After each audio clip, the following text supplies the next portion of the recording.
Hey guys, welcome to my another new blog. আশা করছি সবাই অনেক ভালো আছেন। আমিও আল্লাহর রহমতে অনেক ভালো আছি। তো আজকে দেখতেই পারছেন যে এটা কি নিয়ে ভিডিওটা হবে। সো আজকে হচ্ছে আমার বার্থডে, আর আমার বার্থডের কথা আমি ভুলেই গিয়েছিলাম।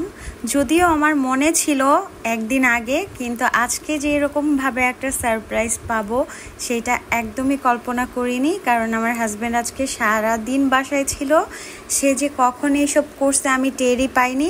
সো আমি আর আমার বাবু মিলে ঘুমিয়ে গিয়েছিলাম। তারপর আমাকে আর আমার বাবুকে ঘুম থেকে জাগিয়ে আমার হাজব্যান্ড আমাকে এত সুন্দর একটা সারপ্রাইজ দিল। আমি আমার মায়ের বাসা থেকে 2 দিন আগে এসেছি। তখন আমার ছোট বোন আর আমার আম্মু অনেকবার বলেছে যে তুমি যেও না, তোমার বার্থডেটা শেষ করে তারপর এখান থেকে যাও।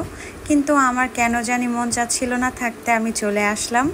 কিন্তু আমি এখানে এসে নিরাশ হইনি। যে জিনিসটা আমার মা বাবা ভাই বোনরা করতো সেটা আজকে আমার হাজব্যান্ড করেছে। আর সে প্রতিবারই আমার বার্থডের কথা মনে রাখে। আমিও জানতাম যে এবার হয়তো বা সে বেশি কিছু করতে পারবে না, কারণ সে সারাদিনই বাসায় ছিল। থ্যাংক ইউ বলে আমি আপনাকে ছোট করতে চাই না, তবুও আপনার মনের সকল সৎ ইচ্ছা আল্লাহ পূরণ করুক। একজন স্ত্রী হিসেবে আমি আপনার জন্য এই দোয়াটাই করি।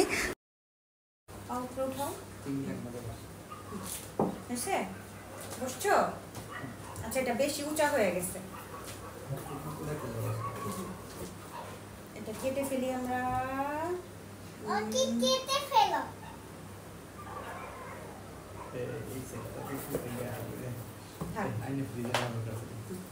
রেডি? আম্মুকে হ্যাপি বার্থডে বলো। Happy birthday. Happy birthday to you. ধরো ধরো। আরে কাকু। না না, আম্মু বার্থডে না, আম্মু কাটবে, আমরা সাথে ধরবো। বলো happy happy birthday. Birthday to you. তালি দাও। Happy birthday.